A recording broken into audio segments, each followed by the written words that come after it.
നമ്മൾ പലപ്പോഴും ചിന്തിക്കാറുണ്ടാവും എന്തിനാണ് വോട്ട് ചെയ്യുന്നത്, അല്ലെങ്കിൽ അല്ലെങ്കിൽ ഞാനൊരാൾ വോട്ട് ചെയ്തില്ല എന്ന് കരുതിയിട്ട് ഒരു പ്രശ്നവുമില്ല എന്ന് വിചാരിക്കുന്ന കുറേ അധികം ആളുകളുണ്ട്. പ്രത്യേകിച്ചും ഇന്ന് ഞാൻ ക്ലാസ് എടുക്കുന്ന സമയത്ത് ഒരു PGയിലെ വിദ്യാർത്ഥിയോട് വെറുതെ അവിചാരിതമായി ചോദിച്ചു, എല്ലാ വോട്ടൊക്കെ ചെയ്യാനുള്ളതല്ലേ, പിന്നെ വോട്ടർ പട്ടികയിൽ പേരൊക്കെ ചേർത്തില്ല എന്ന് ചോദിച്ചു. ആ കുട്ടി പെട്ടെന്ന് മറുപടി പറഞ്ഞത്, സാറേ ഞാൻ ഇത്തവണ വോട്ട് ചെയ്യുന്നില്ല എന്നുള്ളതാണ്. നമ്മൾ മനസ്സിലാക്കേണ്ട കുറേ ഘടകങ്ങൾ ഇതിനകത്തുണ്ട്. സിമ്പിൾ. നമ്മുടെ വീട്ടിൽ ഒരു കല്യാണം നടക്കണം, അല്ലെങ്കിൽ ആരെങ്കിലും ഒരാൾ മരണപ്പെട്ടു, ഇതിൽ രണ്ടിലും നമ്മുടെ സാന്നിധ്യം ഇല്ലാതിരിക്കും. ആഘോഷത്തിൻ്റെ സമയത്തായാലും ദുഃഖത്തിൻ്റെ വേളയിലായാലും നമ്മളവിടെ പങ്കാളികളായിട്ടുണ്ട്, നമ്മുടെ സാന്നിധ്യം അവിടെ ഉണ്ടായിട്ടുണ്ട്. സത്യത്തിൽ അതാണ് ജനാധിപത്യം. നമ്മൾ ഒരാൾ വോട്ട് ചെയ്യുന്നില്ല എന്ന് കരുതിയിട്ട് എന്ത് മാറ്റമാണ് ഉണ്ടാവുക എന്നാണ് പലരും ചോദിക്കുന്നത്. എന്നാൽ നമ്മൾ തിരിച്ചറിയേണ്ടതും അതുതന്നെയാണ്.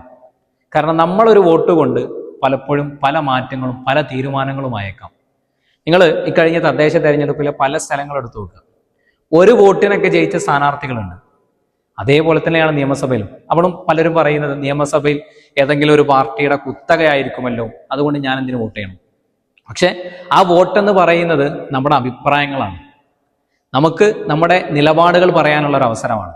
അതുകൊണ്ടാണ് ജനാധിപത്യത്തെ ഏറ്റവും പ്രധാനപ്പെട്ട തൂണെന്ന് വിശേഷിപ്പിക്കുന്നത്.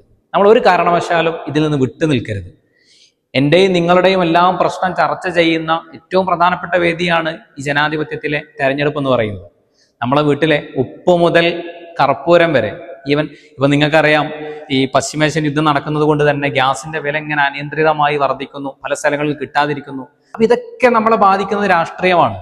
രാഷ്ട്രീയം എന്ന് പറയുന്നത് മനുഷ്യന്റെ ജീവിതത്തിന്റെ ആരംഭം മുതൽ മനുഷ്യന്റെ മരണം വരെ അവനിൽ രാഷ്ട്രീയം ഇങ്ങനെ അടങ്ങിക്കൊണ്ടേയിരിക്കും.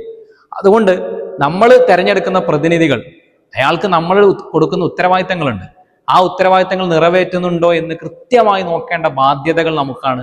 അതുകൊണ്ട് തന്നെ നമ്മുടെ ജനാധിപത്യം ഇവിടെ നിലനിന്ന് പോകണമെങ്കിൽ നമ്മൾ നിർബന്ധമായും വോട്ട് ചെയ്യണം. കാരണം നിങ്ങൾ നോക്കുക, ഒരു 100 ആളുകളാണ് തെരഞ്ഞെടുപ്പിൽ വോട്ട് ചെയ്യാനുള്ളത്. ഈ 100 ആളുകൾ തെരഞ്ഞെടുപ്പിൽ 30% ആളുകൾ തങ്ങൾ വോട്ട് ചെയ്യാതെ മാറി നിൽക്കുകയാണെന്ന് കരുതുക. അങ്ങനെയാണെങ്കിൽ 30 ആളുകളെ കൊണ്ട് ജയപരാജയങ്ങൾ നിർണ്ണയിക്കാൻ പറ്റും. അപ്പൊ എപ്പോഴും നമ്മുടെ വോട്ടിന് വിലയുണ്ട്, സ്ഥാനമുണ്ട്. അതുകൊണ്ട് ഒരു കാരണവശാലും വോട്ട് ചെയ്യാതിരിക്കരുത് പ്രിയപ്പെട്ടവരെ.